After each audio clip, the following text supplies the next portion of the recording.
Hello, guys, and welcome to 𝐜𝐨𝐧𝐧𝐞𝐿 World Cup semifinals with Alain Valnegri, Alvaro Romeo, and Dani Fisichella. Hello, everyone, to analyze these two games that we have on Tuesday and on Wednesday, Argentina, Croatia, France, Morocco. So time to place our bets, try to make some money in the semifinals. Of course, tell us your tips and predictions for these two games.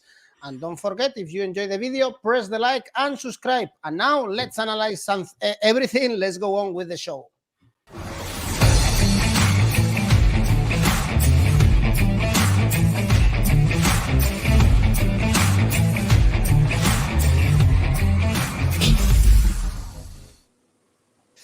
Yes, Harry, you are right. He's not coming home, and let's see if we have another final with Croatia and France in Doha on Sunday. But for that, Croatia need to beat Argentina. Dani, Argentina, Croatia, you were spot on with the tips on cards. Was the most tense game in this World Cup. So difficult game for the Spanish referee. Everyone criticized him. And the Argentinian players, as we've been seeing through the World Cup, they are able to manage the pressure. A lot of pressure they are handling, but at the end, Dani, they are surviving one after the other. I have to say that for this Argentina-Croatian, having seen what we've saw in the penalty shootout, Croatia, Brazil, and Argentina, Holland, I think most of the neutral fans are actually supporting and backing Croatia for this game. How do you see it, Dani? Do you see Argentina this favorite with the odds 1.9? No. Or be careful because Croatia, we know how they play in tight margins. I don't see Argentina that favorite as the odds suggest. I think the gap is much closer. And Argentina, you were right. I mean, they did really, really well against Netherlands for 70 minutes because Netherlands were poor. They were playing a bit of a prehistoric football. And then after the 2-0, they disappeared. They were not able to control the game. It's the emotions.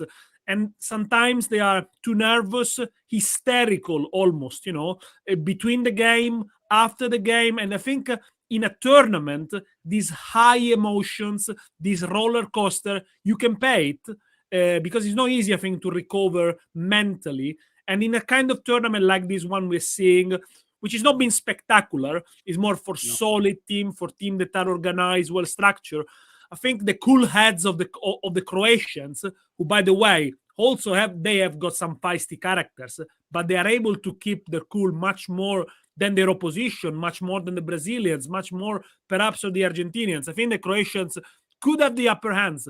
Look, Croatia, it's I nicknamed them the new Switzerland. You know what you're going to get. They're going to be very solid. They are less spectacular than what they used to be maybe back in the 90s.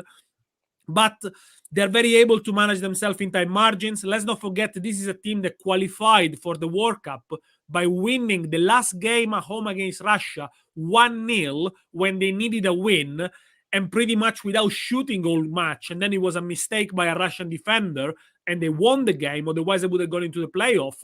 And in this World Cup, they've only led for 46 minutes overall against Canada. They either been behind or with a draw.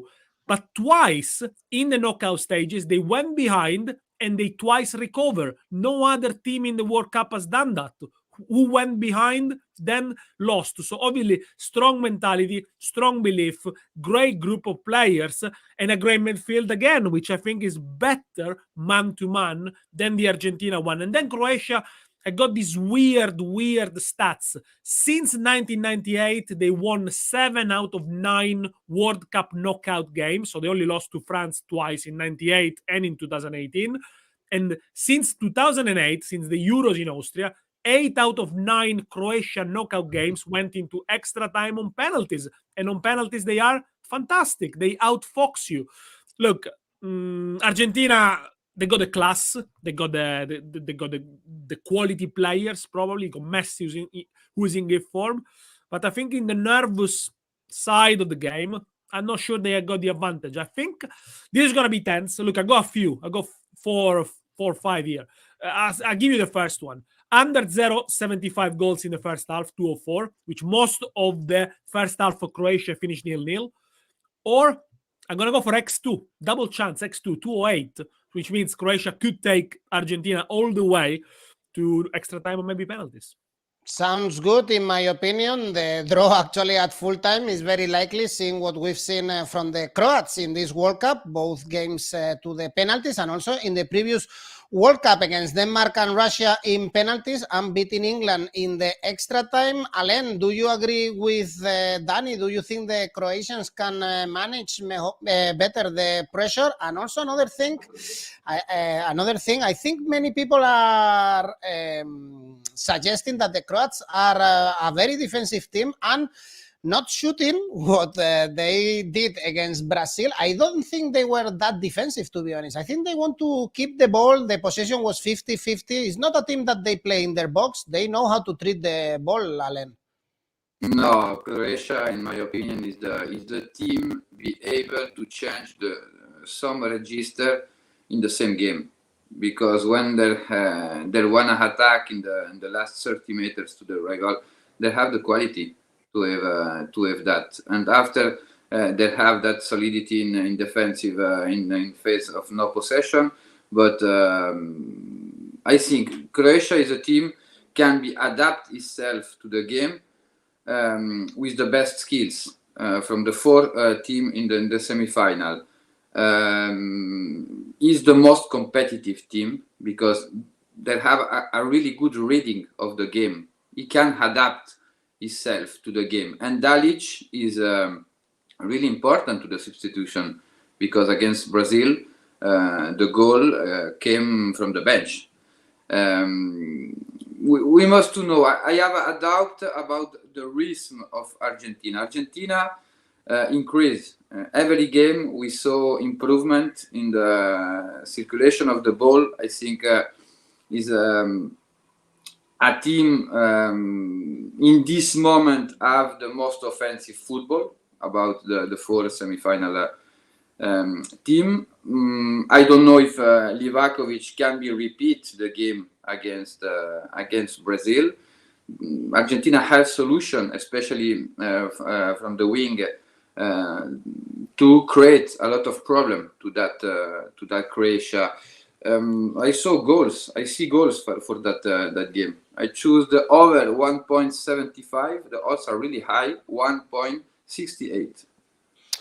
Goals in this semi-final. Alvaro, do you tend to agree with Danny, also thinking that the Croatians can upset Argentina, or you saw them very solid against Netherlands in a tense game, as I mentioned at the beginning? No, they weren't very solid at all. I think that Brazil dealt well with their 1-0 lead against Croatia, and Croatia got a draw. And Argentina dealt very badly with their 2-0 advantage over the Netherlands. Terribly, in my opinion. They were winning 2-0, and in the last 20 minutes, they didn't know how to face that game. And I don't like the way they handled their advantage. Paredes messed things up completely for Argentina. Argentina was doing many clumsy faults in the last minutes of the game that led to some dangerous free kicks, one of them resulting in a goal. And I think that this game, the odds, as Daniele was saying, are totally disproportionate. I guess that commercially this makes sense for a betting house, but from a sports perspective, those odds come as a disproportionate estimation. All that said, Croatia has been a better side than Argentina since they became an independent country.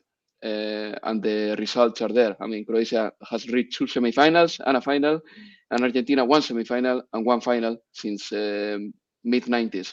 So, this game is difficult to call, actually, because no national side deals better with a 0-0 or with the 1-0 disadvantages than Croatia.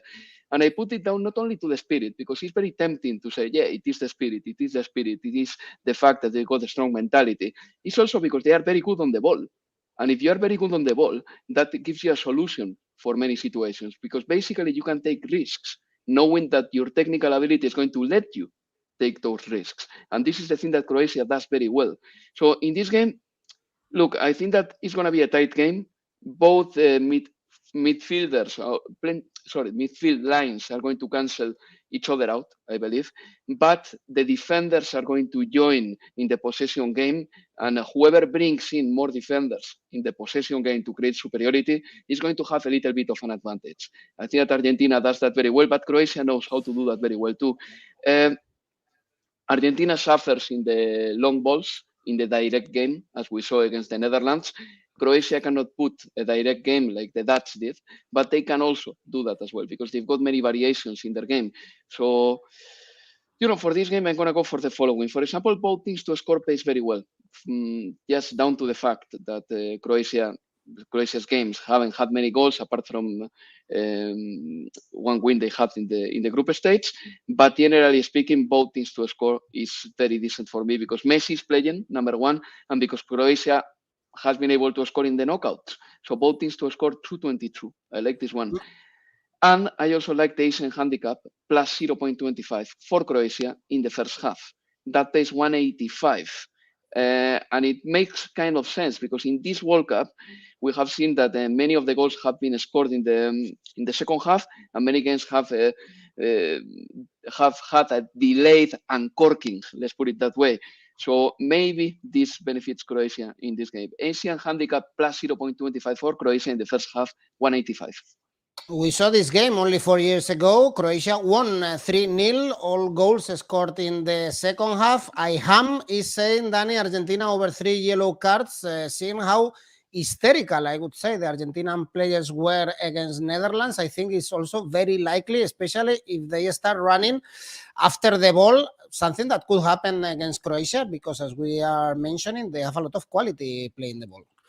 I think the cards will be good also because remember the cards have been wiped out, so nobody who's gonna get booked is gonna miss the final, which I think makes sense. Although Argentina are without two important players, 𝐿𝐭𝐴 and 𝐵𝐻𝐿, so let's see if they go back to a back three. I don't think so. It would be stupid to do it, to go a back three against a Croatia that basically play with no strikers, but they're gonna miss an important player on the left-hand side. Cards, I mean, look, a word about Matteo Laos. I think Matteo Laos, it's good within the in-game decisions. So I think he's a good referee when he blows a whistle for a free kick, for a penalty. It's terrible in the management of the emotions. As soon as he started booking Samuel on the bench and Bergois in the bench, you could understand it becomes almost a corrida. But okay, with a normal referee, I think there are less booking in that game. But yeah, if you want to go for a over 4 cards here, 188, and another one that I look and I think I like a lot is Marcelo Brozovic to be booked. He's been booked against Brazil, so he's not going to miss the final anyway. And Brozovic is a player that when he plays for Inter, in the last 4 seasons and a half, he's got an average of 11 cards per season, so he's often booked, and probably is going to be the man to mark Messi, as De Jong did for Netherlands, try to screen him. I think he's going to spend a yellow card at some point, Brozovic. He's not particularly a dirty player, but, a tag of a shirt or a tackle. So, yeah, 305, by the way, for Brozovic to be booked. Harry is reminding us another player from Inter. Is Martinez going to score a goal in this tournament? Well, he scored the penalty. He scored the penalty, and we know that Martinez, as soon as he starts scoring, but we have to say one thing about Martinez. The character, I mean, he's got a lot of defects, but character is not one because look at the way Noppert was trying to put him off. So character he's got, for sure. By the way, something about the... Yeah, talking about Martinez, I wanted to ask Alain about the goalkeepers, Dibu Martinez and Livakovic. Probably we are seeing in this tournament, in this game, 2 of the best 3 goalkeepers in the tournament, together with Bonu, of course, for Morocco. Yes, and Lloris against England too. I think right now for the penalty, I think Croatia have an advantage. If the game go to the penalty, like Danny said, in the emotion management, Croatia is probably the strongest team in this World Cup. We saw that against Brazil. I don't know a lot of teams have that skills to draw the game against this Brazil. But they do that. They do that. They have that. They have, in my opinion, the best midfielder of the last 10 years, like Luka Modric, and every player follow Modric. Modric give the instruction in the field, and Modric known to win, and that one is a big advantage respect to Argentina. Now I am curious to show which 11 Croatia will be present, because in the attack line Dalic make a lot of change. I am not sure if Pasalic and Kramaric will be in the 11 start, because Pasalic have a special function against Brazil, but that game is different. That game is different. I think Croatia can have more powder in offensive way. In Argentina, 𝐿𝐭𝐴 is not here. 𝐜𝐿𝐴 is really offensive. And the left winger, we know in Croatia oriented a lot of the game about this flank, because Perisic is in a very good form. But from another wing, I think he can be the surprise about Dalic. Attack the shoulder of 𝐜𝐿𝐴, and Kramaric is more a winger than Pasalic. I think 𝐜𝐿𝐴 has something more, like 𝐷𝐵u in the penalty. 𝐷𝐵u, yes, he stopped the first two against Holland. He was a very good level in the Copa America, but 𝐜𝐿𝐴 have a character more adapt to the penalty. Alvaro, you wanted to say something? By the way, Lázaro is telling us, to me, another penalty shootout waiting. This is very likely, so the draw is 3.5. Alvaro? Yeah, just a few things. I think that Argentina may play with 3 center backs again, because it's been working for them. It worked against Australia, and the truth is that the team feels safer like that. The only problem is that we saw against the Netherlands that if Argentina is leading and they are playing with 3 center backs and holding midfielders, then anytime they've got a counter-attack, they don't have enough players to go up front and to unroll a counter-attack, which is something that points me in the direction of what I said before, that Argentina didn't lead well with their advantage. So if they get one, I don't think that Croatia should be too worried about it, because number one, they know how to deal with disadvantages, and number two, because Argentina doesn't have a clear plan to deal with winning. So I think that this is going to be quite important in the game as well.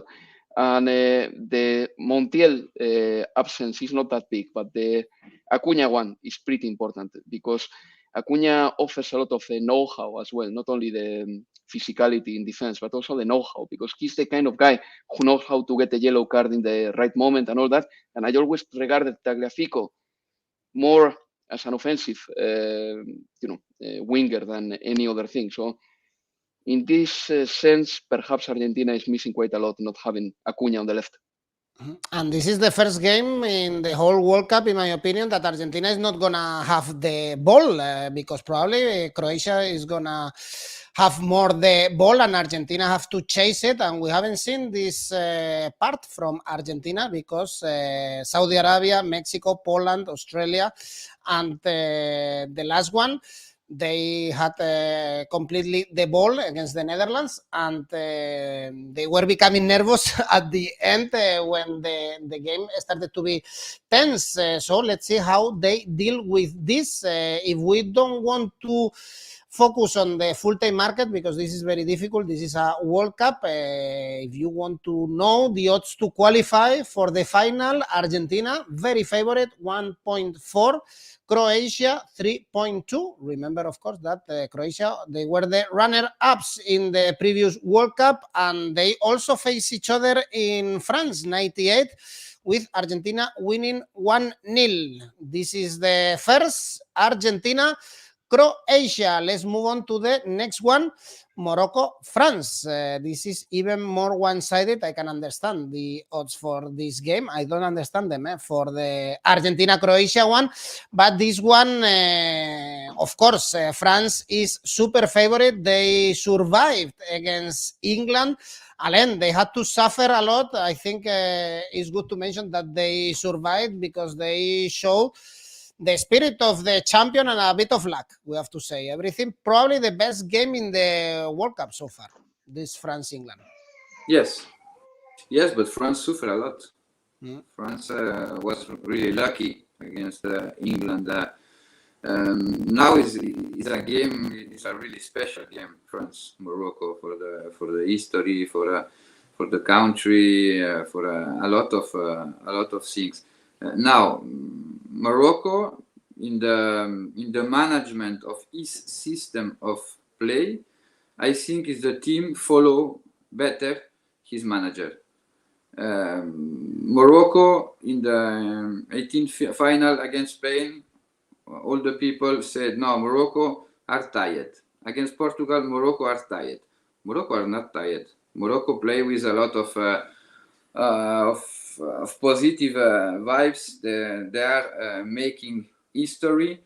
The key of the game is if France score first, because we don't saw Morocco in this situation, in this game. If France don't score soon in the game, there will be found the same problem like Spain and like Portugal. France has more experience than Spain and Portugal, is true, but in the creative way, they don't have a lot of players like Portugal. Portugal is unbelievable. The midfielder about Portugal, France don't have that offensive quality, and that one can be a key. Now I want to know if Morocco can behave his center back, because probably Aguerd is not able to play. We must to value 𝐬𝐽𝐧𝐧𝐶. I don't know. I have some doubt about the odds. I think France is really generous. The odds is most for the historical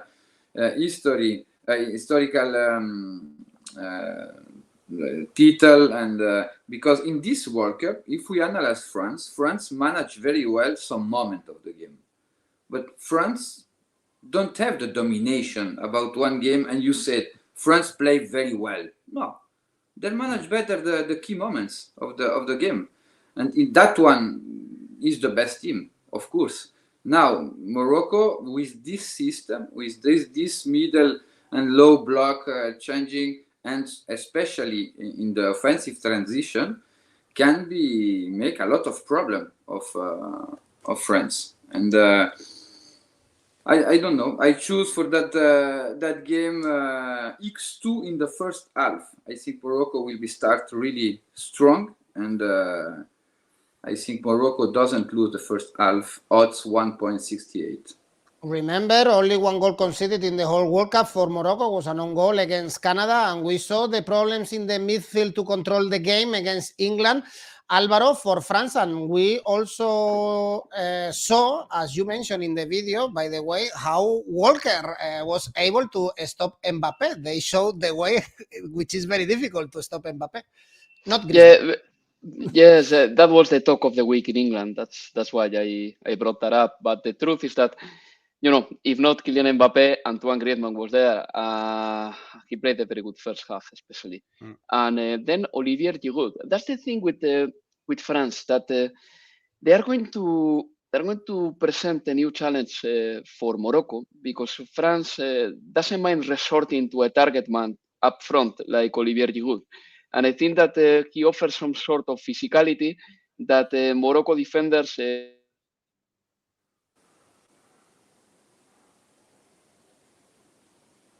we lost Alvaro's, I think. I think that I am fine now. Sorry about that, guys. I'm really sorry about that. I think that as I was saying, that I think that Olivier Giroud is a player who will offer something new to the Moroccan defense, because he's a proper target man, and France doesn't mind using him if it's needed. And France won the game thanks to him, basically, against England.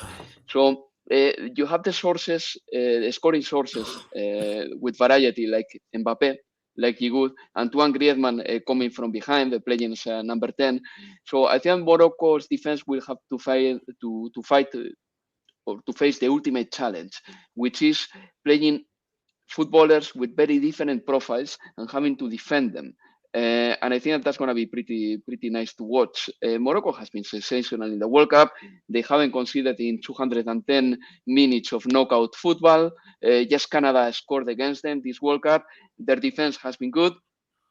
And, even up front with 𝐬𝐭𝐴, who jumped, by the way, 2 meters and 78 centimeters in his goal against Portugal. With 𝐬𝐭𝐴 up front, they got a 13 danger. But Alain is very right when he says that we don't know what Morocco is going to do with a conceded goal, because we haven't seen that happen. And I think that, or I suspect that their plan B is not as efficient or effective as the plan A. When it comes to France, well, they have the scoring sources. Even Tchouaméni scored a beautiful goal the other day. Beautiful goal. It wasn't easy to hit the ball that powerfully and put it in that corner of the net. And, I think that some other players will have to adjust their impetuosity. For example, 𝐵 Hernández wouldn't be playing in this World Cup if his brother Lucas was in the World Cup, for example, I guess. And I could see a little bit that 𝐵 was a little bit too naive doing that penalty. I think France is the favorite to win the World Cup, but some players will have to adjust a little bit. 𝐵, the impetuosity, and some other players, a few things here and there, not many, just to become almost the perfect side in this World Cup. So, I'm going to go for France to win 1.6. I like this one. I'm sorry for Morocco. Morocco has been sensational, but France is another challenge. And maybe an Asian handicap cards +1 for Morocco. That doubles up your bet. It pays 2.2. I tend to agree with Ayham. He commented in the video, is the semifinals Morocco to qualify is not a surprise anymore. It's a very important game for the Moroccan history. We've seen how Morocco is living this World Cup, how many Moroccans are going to Qatar in these days, and how good they are playing. If I was mentioning the best goalkeepers in the World Cup, I think if we have to choose the best manager, Dani, there are no doubts that 𝐜𝐭𝐤𝐴 is doing miracles in this World Cup with Morocco. Look, as a level of miracle and as a level of surprise, this is comparable to Greece winning Euro 2004. I think we are at that level of performances, of upset, but also, I must say, of that level of football as well, because Morocco have got very good players.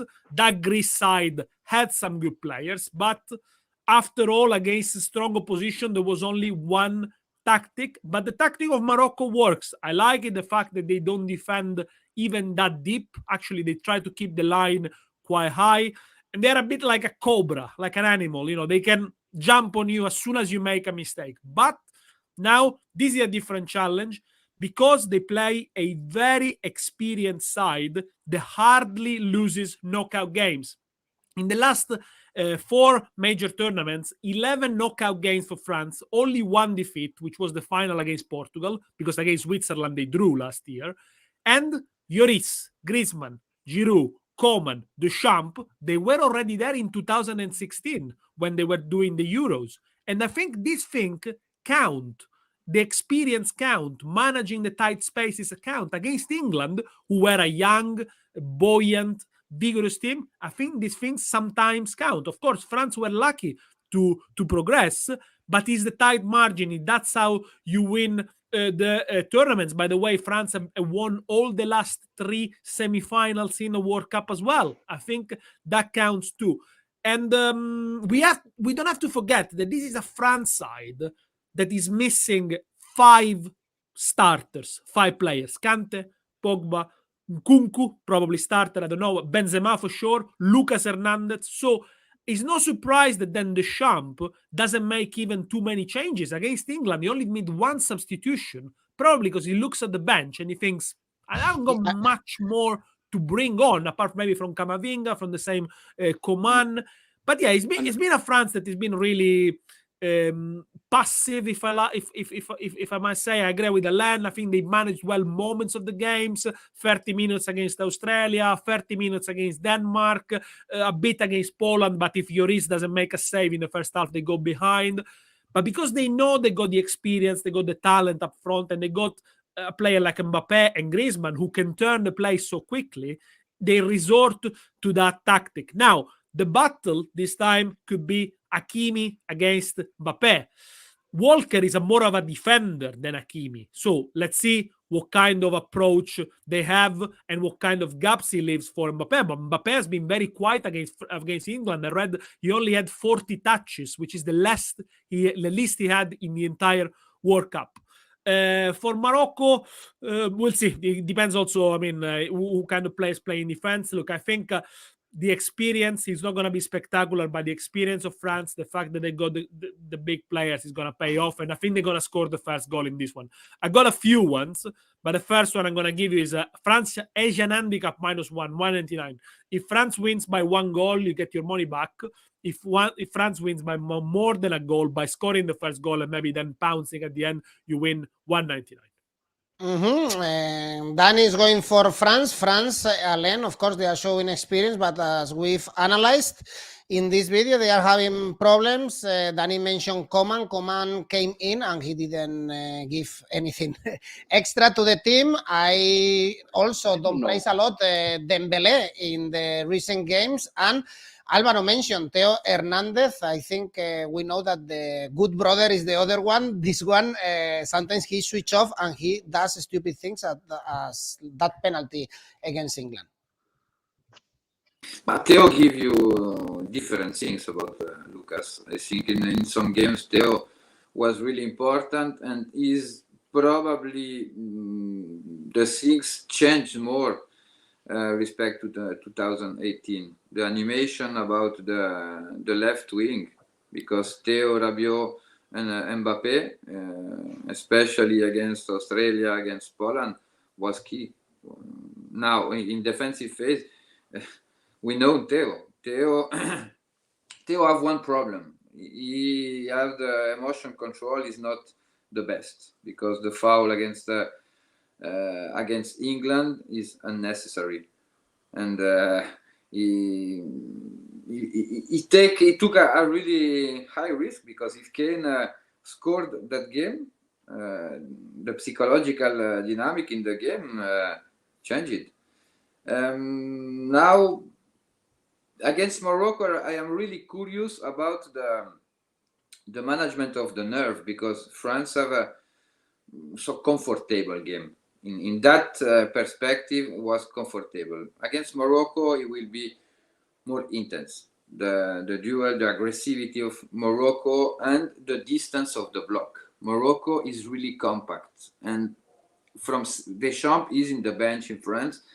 France have a lot of problem when they must to attack that mobility. I don't think I don't say a low block. No, the mobility, aggressive.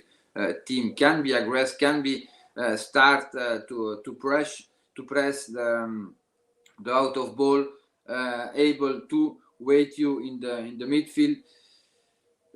I think Regragui has a lot of argument too, because they're known really well France. He born in France. He grew up in the like football player in France. He known every secret about France, and that one can be a key. And the management of the emotion, I think France is a good test to have an opinion about this France when the game starts to be really intense in the duel, especially if they go to the final.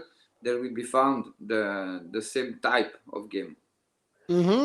Talking about goal scorer, Alvaro, we have Harry saying that he has a feeling for going for Varane or Upamecano, scoring from a corner. You mentioned before Giroud can be an option in a very tight game, although we know that the Moroccans know how to defend set pieces.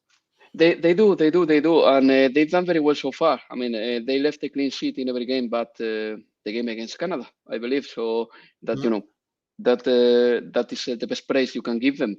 And the truth is that I think that France is going to offer a different level of quality. That's the thing.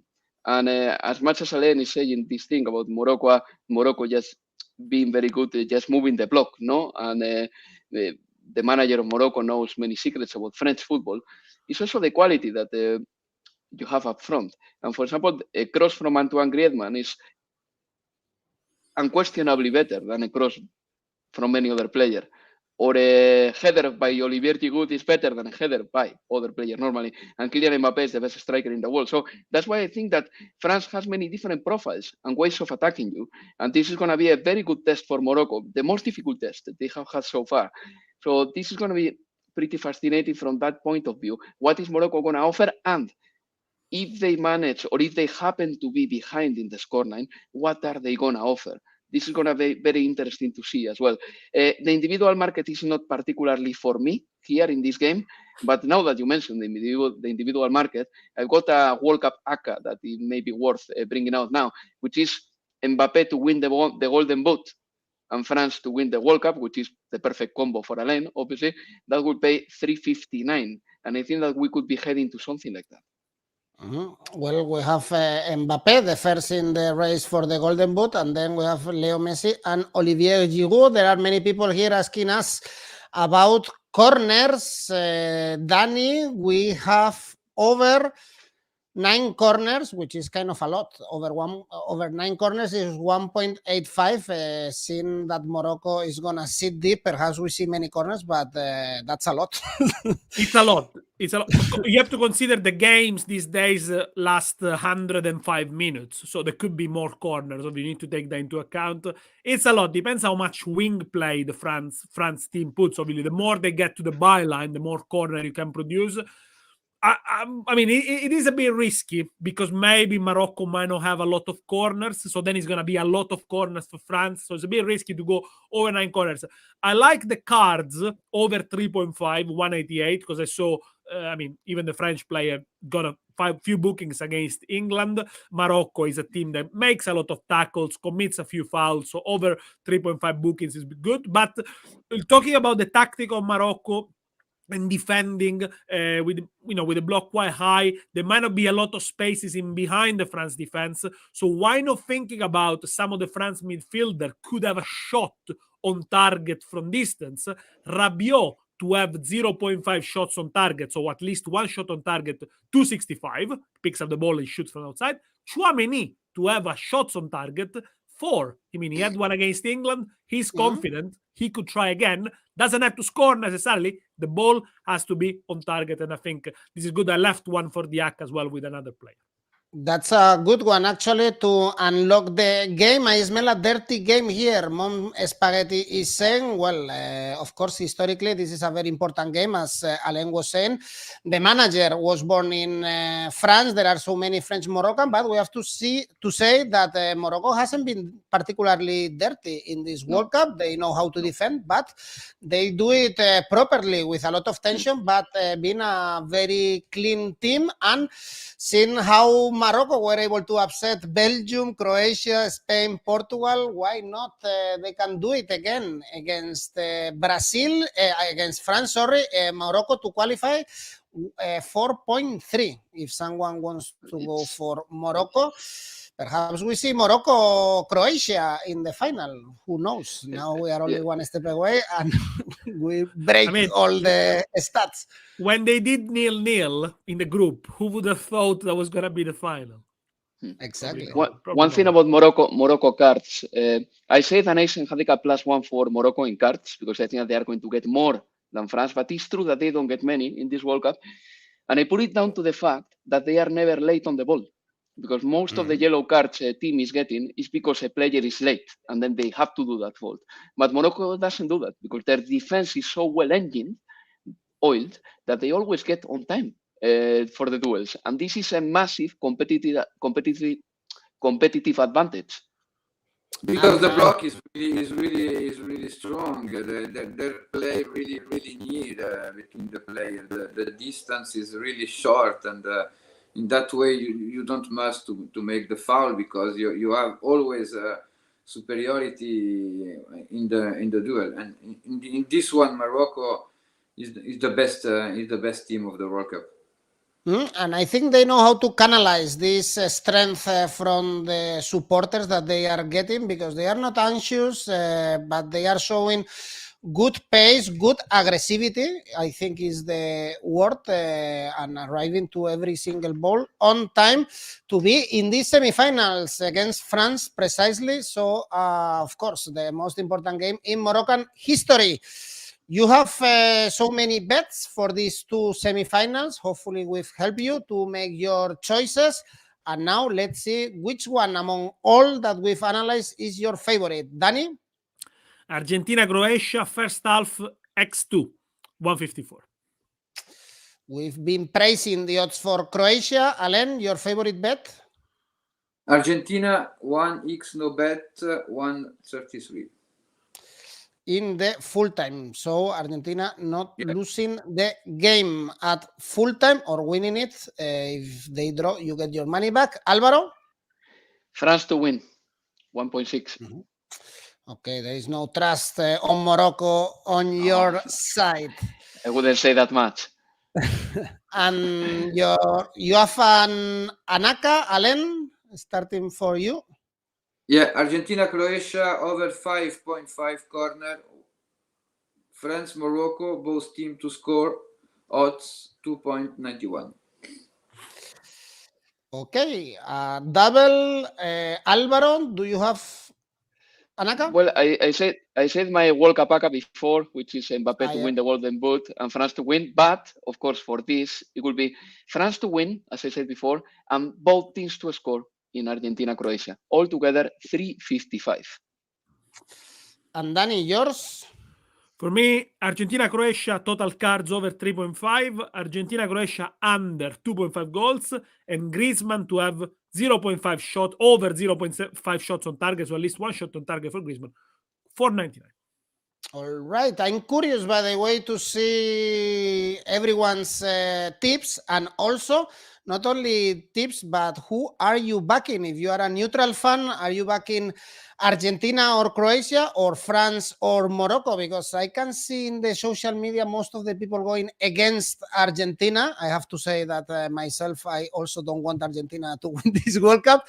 And I'm curious to see if most of the people think the same after seeing the game against Netherlands, or actually they want Leo Messi and la albiceleste to raise and lift the trophy. Well, guys, Alvaro, Alain, Dani, Fisichella, everyone, thanks for watching. Don't forget to press the like and subscribe. And of course, see you on Thursday for the final.